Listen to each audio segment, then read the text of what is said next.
ഈ മുസ്ലിയാരത്തോട്ടൊരു കുടുംബം എന്ന് പറയുന്നുണ്ടെങ്കിൽ എന്താ ഞാൻ ഒരു അറിയപ്പെടുന്ന ഒരു കുടുംബമാണ്. അപ്പോൾ അതിൽ ഇയൻ കുടുംബങ്ങളുണ്ട്.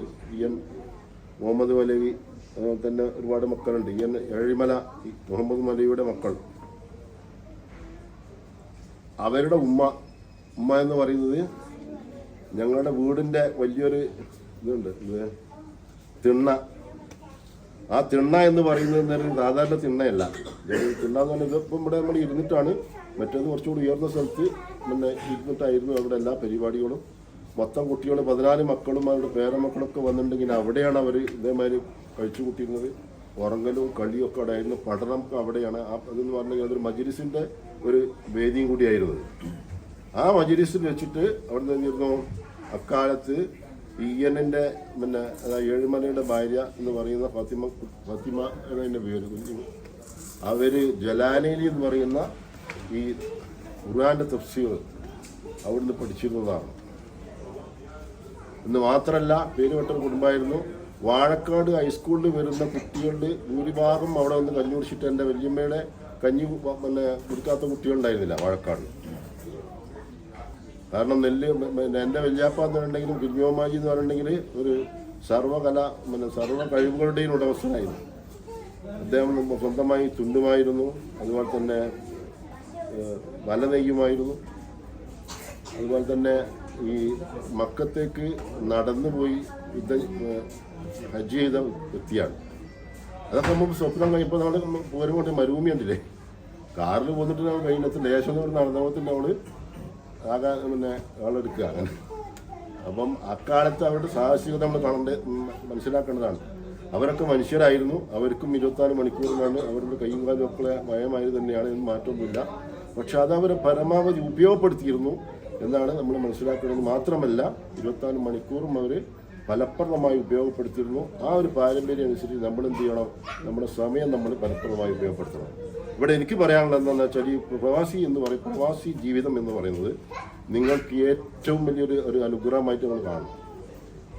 പ്രത്യേകിച്ചും ഇവിടെ വന്ന് നിങ്ങൾ പഠിക്കുന്ന കുട്ടികളെ സംബന്ധിച്ചാണ് പ്രത്യേകിച്ചും. കാരണം ഇവിടെ പലയായി സംസ്കാരങ്ങളുടെ ഒരു സംഗമ ഭൂമിയാണിത്, സംഗമ പ്രദേശമാണ്. പല സംസ്കാരങ്ങൾ, പല ഭാഷകൾ, പല വേഷക്കാർ, പല നിറക്കാർ. ഒരു പള്ളിയിലോട്ട് പോയിട്ടുണ്ടെങ്കിൽ നമുക്ക് കാണുന്നത് ആ ഇസ്ലാമിൻ്റെ പൂർണ്ണമായൊരു സുന്ദര രൂപം നമുക്ക് കാണാൻ സാധിക്കും. ഞാൻ പിന്നെ ബോധപൂർവ്വം ചെയ്യേണ്ട ആരുണ്ടെങ്കിലും അവിടെ നിന്ന് സ്കെച്ച് കഴിഞ്ഞാൽ ഒന്ന് ഷെയ്ക്കാൻ കൊടുക്കും. അവരോടൊന്ന് കുശലം പറയും. അവരൊന്ന് പിന്നെ സലാം പറയും. സലാം പറഞ്ഞിട്ട് അവരൊന്ന് കെട്ടിപ്പിടിക്കും. എന്നിട്ട് ഇസ്ലാമിൻ്റെ സാഹോദര്യത്തെ സംബന്ധിച്ച് നമ്മൾ പരസ്പരം സംവദിക്കും. എന്നിട്ട് അവരെ ആ പിന്നെ ഇസ്ലാമിൻ്റെ ഇഹ്വത്ത് ഒരു ദൈവത്തി മനസ്സോടുകൂടി അവരെ സമീപിക്കും. ഇത് നമുക്ക് സാധിക്കുന്ന എന്താ നമുക്ക് മറ്റുള്ളവർ സലാം പറയുന്നതിന് എന്താ കുഴപ്പം? നമ്മൾ വേണ്ടതെന്ന് വെച്ചാൽ എല്ലാ അനുഗ്രഹങ്ങളും നമുക്ക് നൽകുന്ന സുഖാനത്തിലെയാണ്. ഏതൊരു കാര്യം നമ്മൾ ചെയ്യുമ്പോൾ എന്താണ് ബിസ്മിയിൽ തുടങ്ങണം. ഈവൻ ഫോൺ കോൾ വരെ. കാരണം ബിസ്മിയിൽ തുടങ്ങാത്തൊരു കാര്യം നഷ്ടപ്പെടുന്നതാണ്. ബിസ്മിയും അംദും സലാത്തും ചൊല്ലണം. ബിസ്മില്ല അൽഹംദുലില്ലാ അല്ലാഹുമ്മ സ്വല്ലി അലാ മുഹമ്മദ് എന്ന് പറയാൻ ഒരു അര മിനിറ്റ് വേണ്ട. പക്ഷേ ഇവിടെ രേഖപ്പെടുത്തുന്നത് വലിയൊരു സമ്പാദ്യമാണ്. ബിസ്മില്ലാഹിർ റഹ്മാനിർ റഹീം മാ യൽഫിദു മിൻ ഖൗലിൻ ഇല്ലാ ലദൈഹി റഖീബുൻ അതീദ്. ഒരു വാക്കും നമ്മൾ ഉച്ചരിക്കുന്നില്ല, അത് വലത് കൈയിൽ രേഖപ്പെടുത്തപ്പെട്ടിട്ടല്ലാതെ. അപ്പോൾ ഈ നമ്മൾ ഈ ഫോൺ ചെയ്യുന്നത് എവിടെ രേഖപ്പെടുത്തും? ചിന്തിച്ചു നോക്കൂ. ഒരു വിശ്വാസിയാണെങ്കിൽ എന്ത് വേണം? അതിൽ കൂടിയും നമ്മൾ അത് എങ്ങനെ എനിക്ക് പ്രയോജനപ്പെടുത്താൻ സാധിക്കും എന്ന് നമ്മൾ ചിന്തിക്കണം. ചിന്തിച്ചിട്ട് നമുക്ക് വേണ്ടി നമ്മൾ അസറ്റ് നമ്മൾ ഉണ്ടാക്കണം. അപ്പോൾ സമയം നമ്മൾ ഒരിക്കലും നഷ്ടപ്പെടുത്തരുത്. എന്ന് മാത്രമല്ല ഈ പ്രവാസ ജീവിതത്തിലൂടെ നമ്മളെ വൈജ്ഞാനികമായ വളർച്ച, സാമ്പത്തികമായ വളർച്ച, ബൗദ്ധികമായ വളർച്ച, അതുപോലെ തന്നെ സാംസ്കാരികമായ വളർച്ച, എല്ലാ വളർച്ചകളും ഏറ്റവും മാക്സിമം എങ്ങനെ നമുക്ക് ഉപയോഗപ്പെടുത്താൻ കൂടി നമ്മൾ ചിന്തിക്കണം. ആധുനിക ടെക്നോളജി ഇപ്പോൾ നമ്മൾ ഉപയോഗപ്പെടുന്നത് പോലെ നമുക്കറിയാം. ആധുനിക ശാസ്ത്രം പറയുന്നത് വെച്ചാൽ ഒരു മനുഷ്യനെ തലച്ചോറിൽ കോടിക്കണക്കിന് ന്യൂറോൺസ് ഉണ്ട്.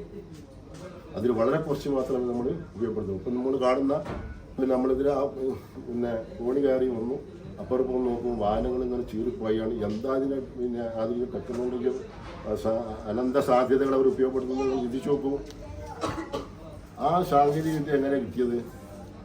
അത് മുമ്പേ അവിടെ ഉണ്ടല്ലോ. പക്ഷെ നമുക്ക് അത് സ്വായത്തമാക്കാൻ കഴിഞ്ഞതെന്ന് വെച്ചാൽ നമ്മൾ അന്നത് ഉപയോഗപ്പെടുത്തിയിട്ടില്ല. അപ്പം എന്നതുപോലെ ഇന്നും നമുക്ക് എന്ത് ചെയ്യാൻ കഴിയണം? പരമാവധി നമ്മുടെ കഴിവുകൾ വളർത്താൻ നമുക്ക് സാധിക്കണം.